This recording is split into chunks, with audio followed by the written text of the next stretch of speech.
আজকে যাচ্ছি ট্যাঙ্ক বুচে। মাথা ব্যথা করতেছে বেশি? আমার শরীরে নতুন করে এনার্জি চলে আসছে পুরো একের। দূরে নিচে যে গ্রামটি দেখা যাচ্ছে এটি হচ্ছে লাউসাসা। খেয়াল করছেন দুই পাশে কিন্তু রোডের এন্ড রোড আছে। এক কথায় চমৎকার। কিছুটা নিচে নামছি, একদম কাঁধের মধ্যে আটকায় যাচ্ছে। আজকে আমার পলিসি হচ্ছে যত স্লো যাওয়া যায়। মন কি যে চায় বলো।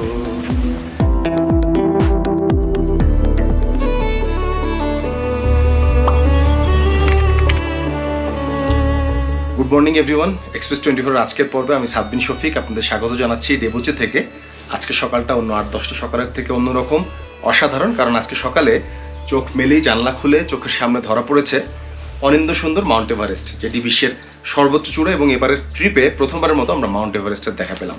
এর পাশাপাশি মাউন্ট এভারেস্টের ঠিক পাশেই আমাদের সামনে দৃশ্যমান পৃথিবীর চতুর্থ সর্বোচ্চ শৃঙ্গ লোৎসে। আজকে আমরা এই চমৎকার দৃশ্য উপভোগ করতে করতে ডেবুচে থেকে যাব ডিংবুচের পথে।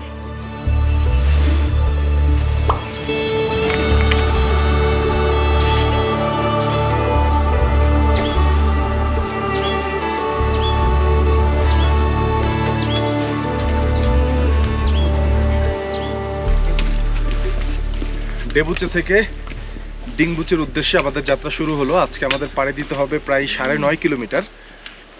আমাদের গাইড বলছে গতকালকে আমরা যেই পথ ধরে এসেছি আজকের পথটা কালকের থেকে কিছুটা সহজ হবে। দেখা যাক কি হয়। Let's go.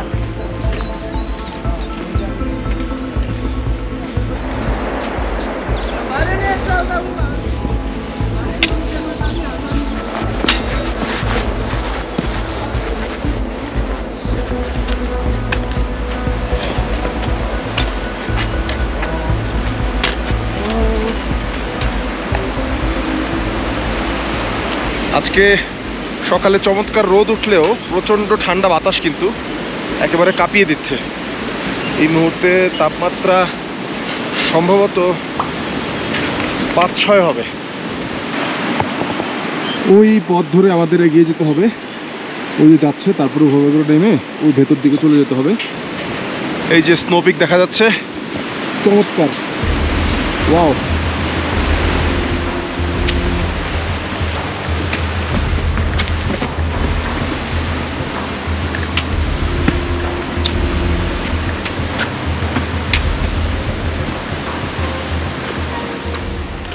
প্রায় 1 ঘন্টা হচ্ছে হাঁটা শুরু করেছি। এর মধ্যে প্রথম দিকের রাস্তাগুলো অনেকটা সমতল ছিল, কিন্তু এরপরে খাড়া পাহাড়ে ওঠা লাগছে।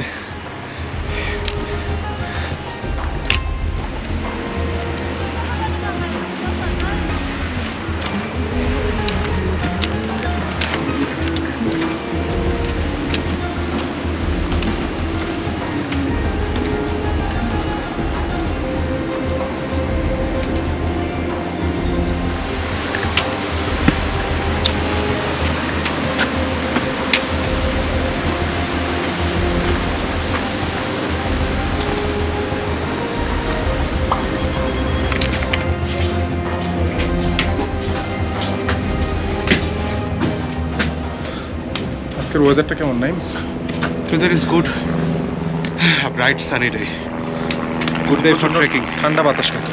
হ্যাঁ, প্রচণ্ড ঠান্ডা বাতাস। তবে ধরেন আগের কয়েকদিনের কথা যদি চিন্তা করেন, বাতাসও ঠান্ডা, ওয়েদারও বাজে, কিছুই দেখা যায় না।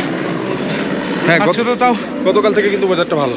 হ্যাঁ, তবে যত এলিভেশন গেইন করতেছি তত কিন্তু মাথা ব্যথাটা বাড়তেছে। নিঃশ্বাসে একটু সমস্যা হচ্ছে। আমরা তো আজকে for the first time 4000 metre পার হচ্ছে, রাইট?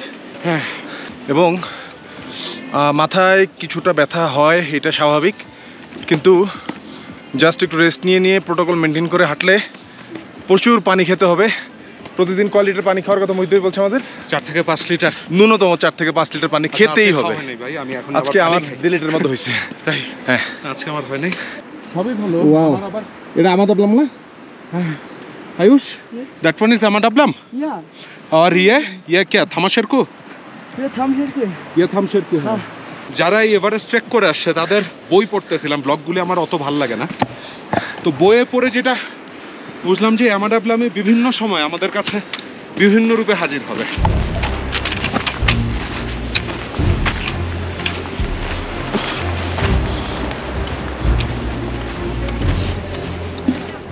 সকালে হোটেলের রুম থেকে যে লোৎসের দেখা পাওয়া গিয়েছিল, পৃথিবীর 4র্থ সর্বোচ্চ শৃঙ্গ, এখন সামনে কিন্তু বেশ স্পষ্ট লোৎসে।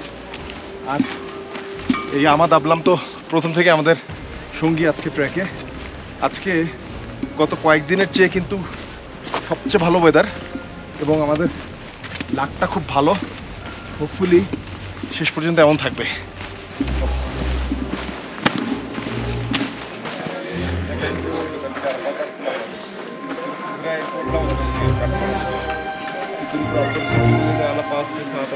আরেকটি গ্রাম পার হচ্ছি, এটার নাম হচ্ছে পাংবোচে। এখানেও কিন্তু বেশ কিছু হোটেল লজ আছে, অনেকেই দেখছি এখানে থাকছে। ইনফ্যাক্ট যাওয়া আসার পথে ছোট ছোট যত গ্রামই থাকুক, কোনো না কোনো ব্যবস্থা থাকা খাওয়ার থাকে।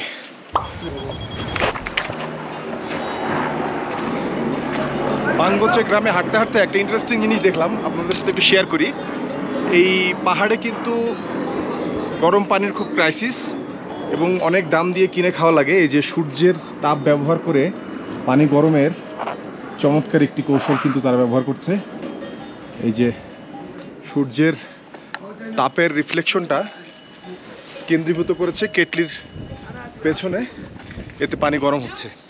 এবং আমাদের এই পুরো ট্রেল জুড়ে যত উপরে যাচ্ছি তত কিন্তু গরম পানির দাম বাড়ছে, খাবারের দাম বাড়ছে।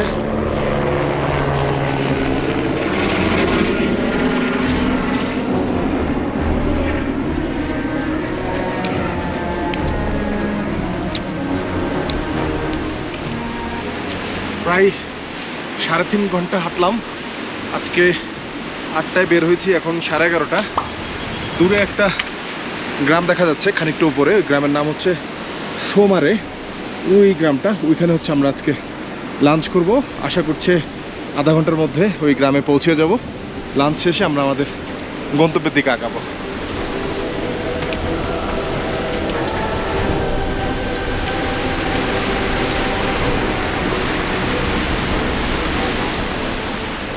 ওই যে নিচে কিন্তু দুধকুশি আছে আমাদের সঙ্গী হিসেবে, দেখা যাক কতক্ষণ পর্যন্ত আমাদের সঙ্গ দেয়। মজার তথ্য কিন্তু দর্শকদেরকে দিয়ে রাখাটা দরকার, সেটা হচ্ছে আমরা এখন যেই হাইটে উঠতেছি, কিছুক্ষণ পর মানে 4200 ক্রস করার পরে আর গাছ অলমোস্ট দেখাই যাবে না। এটাকে বলা হয় নোট ফ্রি এলিভেশন। সম্ভবত 4400 পরে আর আমরা সেইভাবে গাছ দেখতেই পারবো না। হ্যাঁ, এখনো যে গাছগুলো দেখা যাচ্ছে সেগুলো কিন্তু খুব ছোট, বড় গাছ কিন্তু গতকাল থেকে আমরা দেখতেছি না।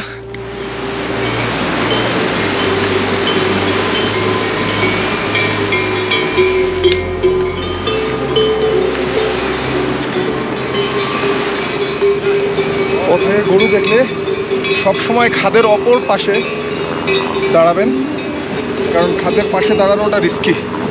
এই যে গরু সবচেয়ে বেশি প্রায়োরিটি পাবে, আপনি পরে যাবেন।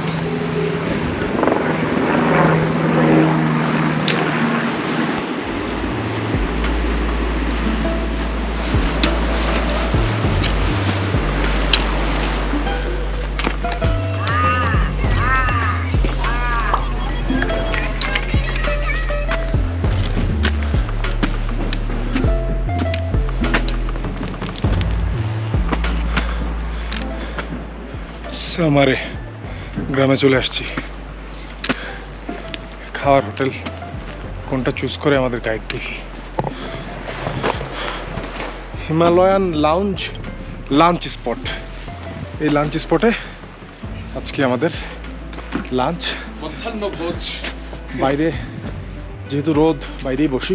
দর্শকদেরকে রেস্টুরেন্টের ভিতরটা একটু দেখাই না। ওকে, দেখেন ভিতরে সুন্দর তো ভাই। হাই। Hello.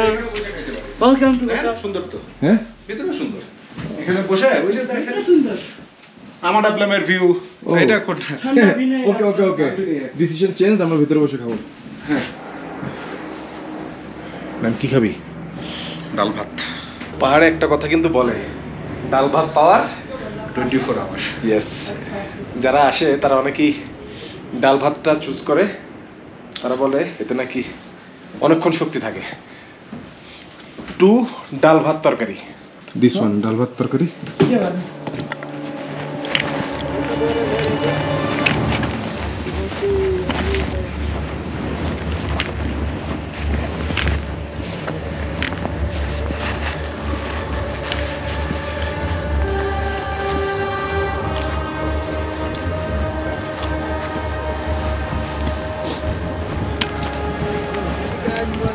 খাওয়া শেষ করে রওনা দিয়েছি প্রায় আধা ঘন্টা।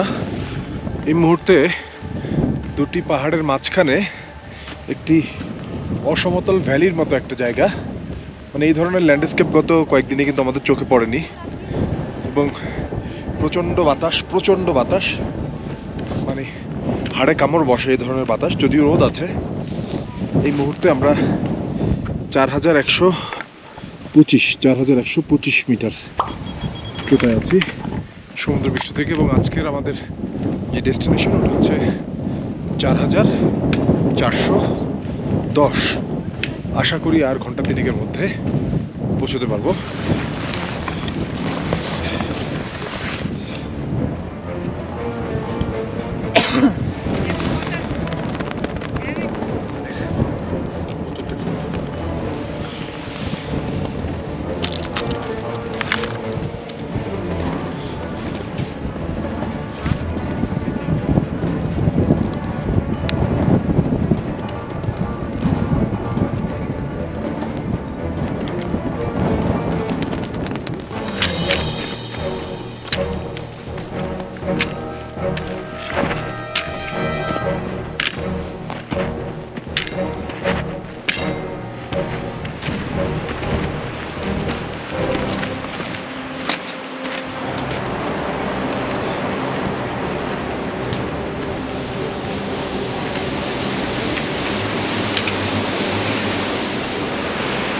এখন যে জায়গাটাতে চলে আসলাম, যেই দুধকোশী নদী আমাদের দীর্ঘ সময় ধরে সঙ্গ দিচ্ছিল, সেই দুধকোশী এসে মিলেছে আরেক পাহাড়ি নদী ইঞ্জার সাথে, রাইট? ইঞ্জা। ইঞ্জা। এখন একেবারে আমরা নদী সমান্তরালে চলে আসছি, এসে আবার উঠতে হবে হচ্ছে ওই যে উঠে ওই পেছন দিকে।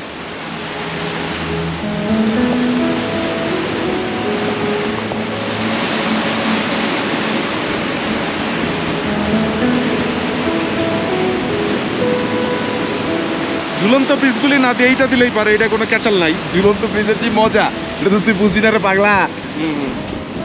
সাবধান। তবে নিচে নামার পরে আবার একটু অক্সিজেন পেলাম, এখন আবার একটু ভালো লাগতেছে কিন্তু। এইখানে কিন্তু শান্তি লাগতেছে। হ্যাঁ,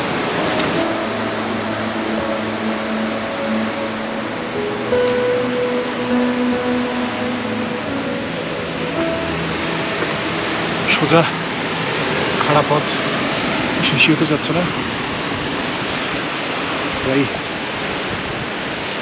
100-150 মিটারের মতো এরই মধ্যে নদীর পাড় দিয়ে খাড়া ওঠা লাগছে, এবং সামনে আমাদের ডেস্টিনেশন পর্যন্ত আরও প্রায় 200 মিটার, আরও প্রায় 200 মিটার চড়তে হবে। সকালের যে ওয়েদারটা ছিল সেটা কিন্তু এখন আর নাই। গত দিনের বিকেলের ওয়েদার আর আজকের ওয়েদার অলমোস্ট সেম। আকাশে মেঘ আছে,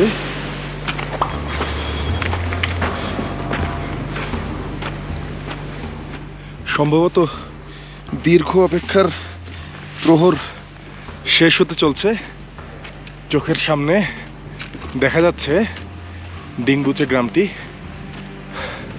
যদিও মিনিট 10 লাগবে হয়তো পৌঁছাতে।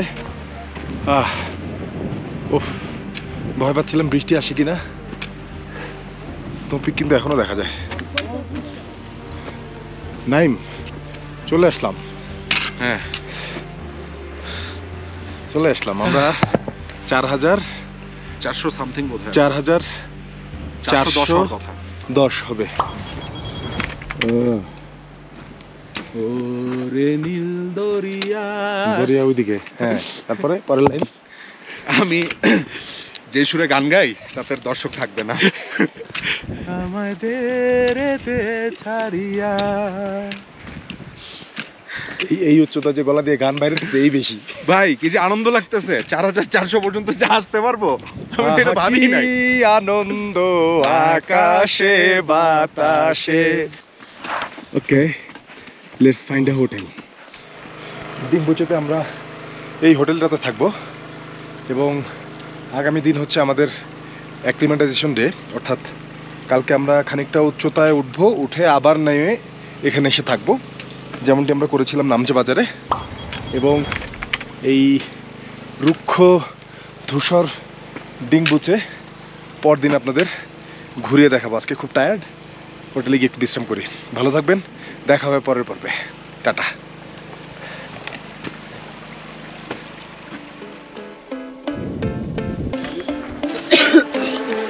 এত কষ্ট করে এত দূর আসলাম, আসার পরে কোনো রকমের কোনো ভিউ নাই, খালি মেঘ। শীতের সাথে পাল্লা দিয়ে কিন্তু উইকনেসও বাড়তেছে। উপরে উপরে থুকলায় যাই লাঞ্চ করতে। এই গত কয়েকদিনের হাঁটাহাঁটিতে এই ধরনের ল্যান্ডস্কেপ কিন্তু চোখে পড়ে নাই। চারপাশে দুধ কষে এইসব খেয়ে দিন কাটানো লাগছে।